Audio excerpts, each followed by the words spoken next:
Hey, it's Edna White. I am so glad you're with me. Today, let's talk about the 12 laws of karma. Did you know that there's 12 laws? Well, today I'm going to provide you the roadmap to this self-awareness and intentional living. So, get to thinking what you know about karma.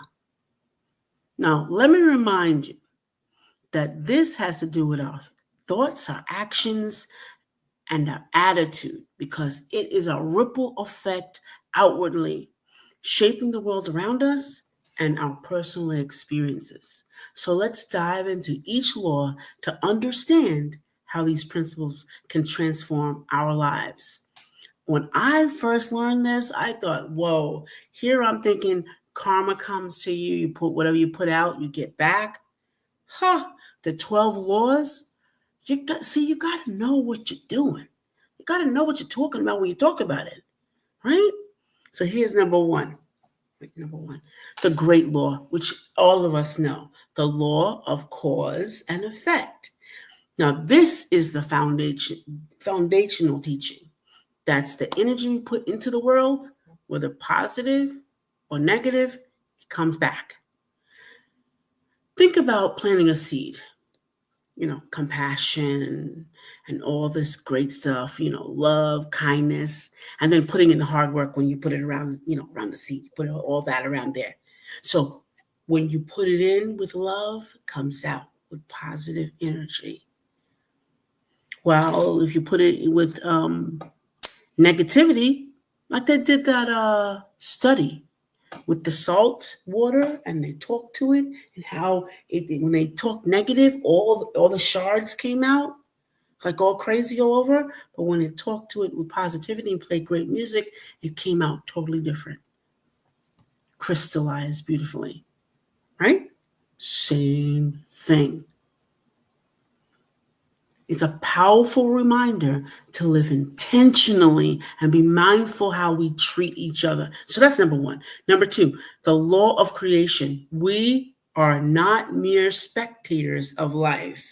We just don't come here to watch everybody voyeurism and watch everybody else live. We're all co-creators. So what he creates, I create, you create, they create. Our surroundings affect our inner world. That's why when you see people who are hoarders, who have lots of everything, something is going on inside of them, and their inner world is showing up on the outer world. So if we want change, we must actively participate in creating it. This is the law that challenges us to step into our power and trust ourselves and take ownership in our lives. See, sometimes we don't want to do that. Take ownership of what we're doing. We want to put it on sometimes a deity, which is maybe God or another person, or the fault on somebody else, instead of saying, listen, I got to take steps to own my power because I do have power. I've got to take steps to own that. And I got to take ownership of my own life because I can do that. Three, the law of humility. This word humble has been misused for so long, but it has. Don't even negate me. Don't put nothing on my YouTube telling me anything different because everybody does not know what humble is. Well, some people, I don't say everybody, but they misuse. Let me just say that. People misuse the word humble.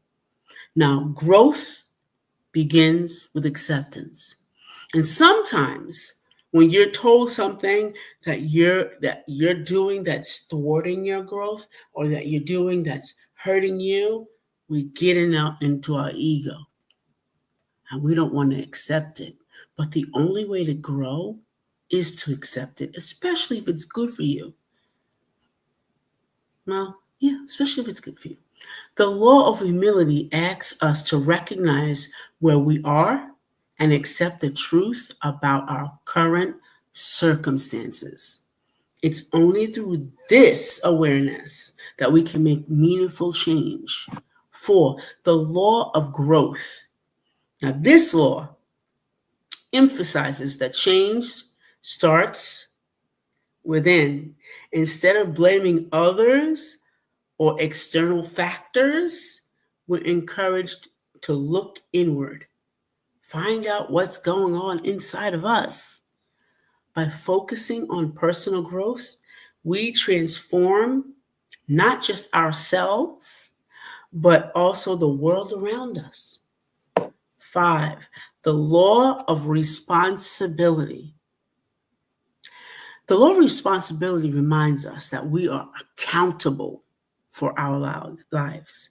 While we can't control everything that happens to us, we can control how we respond. This shift in mindset empowers us to take ownership and make conscious choices. 6, the law of connection. Everything is interconnected. I remember when I first started learning about the law of attraction, and my friend and I, we were at this thrift store. I love thrifting, right? We went to this thrift store. And so one of the law, we're on this law here that says everything is interconnected. You must be one with everything, with the birds, with the bees, with the animals, with the trees, with the wind, with the earth. So we were standing next to this big sunflower. And so we were talking, and we didn't realize that there was this giant, it wasn't that big, but it was a big bumblebee, was right next to us. So right then and there, I said, we have to be connected with the bee, be connected, we're interconnected. And okay, bee, we are your friends.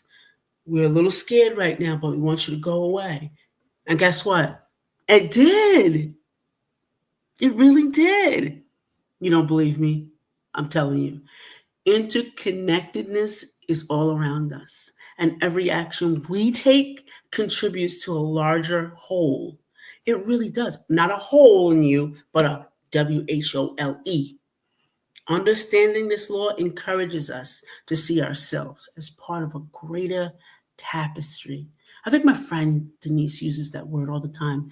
People are woven into the tapestry of life. She always says that.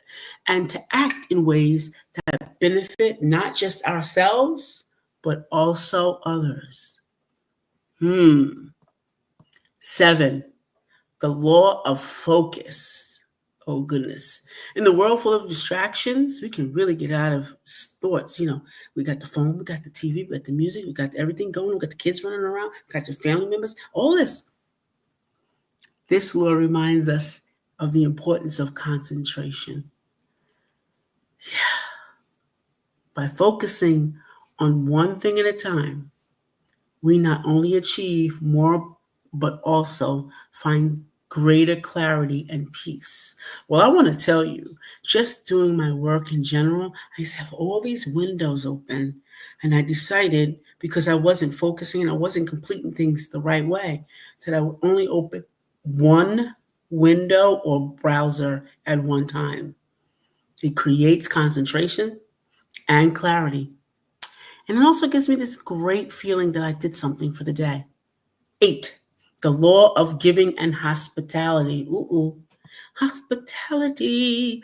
What we believe must align with how we act. Here we go. What we believe must align with how we act.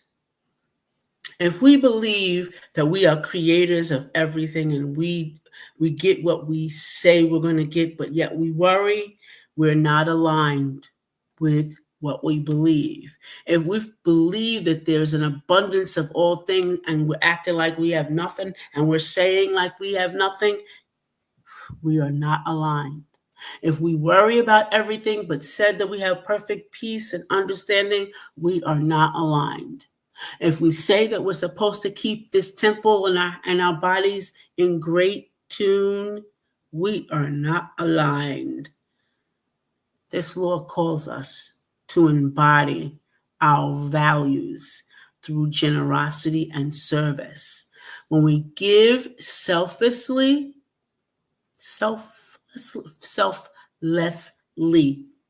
we experience profound fulfillment. Whew.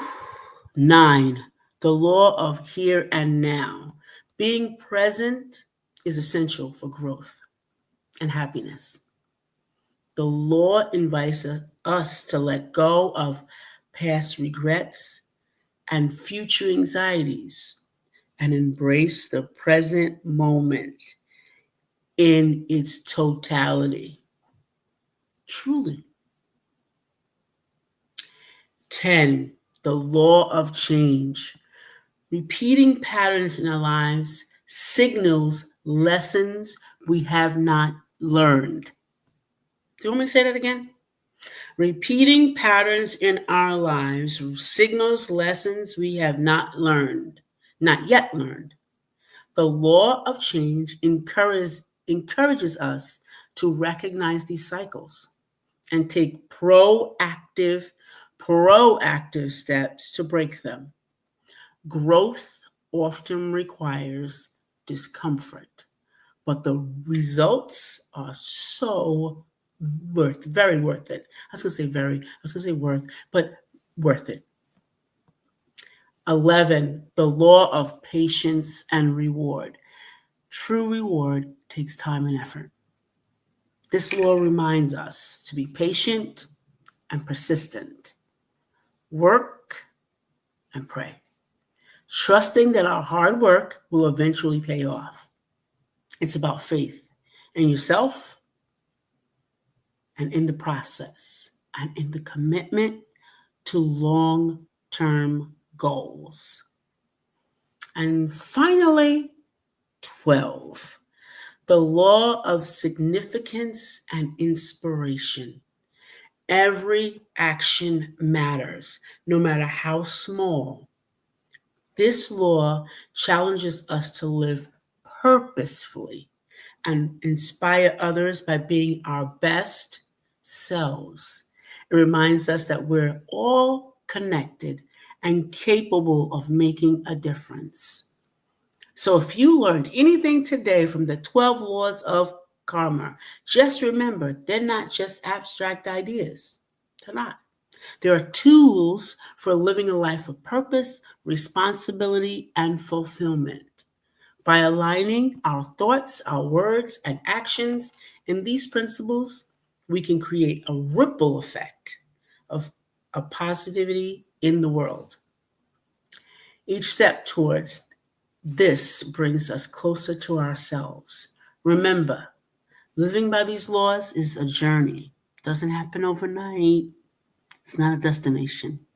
It requires patience, reflection, and courage. As you reflect on these principles, think about how they can guide your daily decisions and inspire you to grow. Hope to see you soon, and I hope you got something out of it. If I missed one, or you have something extra to say about those 12 laws of karma, please comment below. And if you'd love to hear something from me, or you have a question for me, reach out to me at www.ednawhite.com or press the link in the bio. Bye for now.